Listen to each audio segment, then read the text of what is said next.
PLCs നമുക്ക് different models available ആണ്. അതിൻ്റെ വർക്കിംഗ് സപ്ലൈ ഒക്കെ ബേസ് ചെയ്ത്. For example AC-DC relay, AC-DC-DC, DC-DC relay, DC-DC അങ്ങനെ പല രൂപത്തിൽ അവൈലബിൾ ആണ്. അപ്പോൾ എന്താ ഇതുകൊണ്ട് അർത്ഥമാക്കണം എന്ന് വെച്ച് കഴിഞ്ഞാൽ, ആദ്യത്തെ പാരാമീറ്റർ സൂചിപ്പിക്കുന്നത് ആ PLCക്ക് വർക്കിംഗ് സപ്ലൈ ഏതാ കൊടുക്കുന്നത് എന്നുള്ളത്. അതാണ് AC എന്ന് പറയുന്നത്.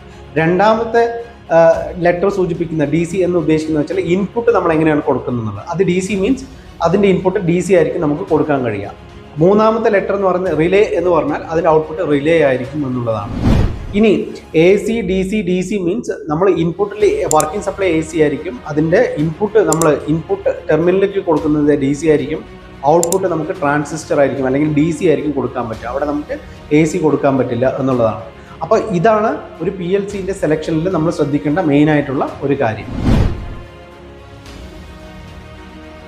PLCs നമുക്ക് ഡിഫറെൻറ്റ് മോഡൽസ് അവൈലബിൾ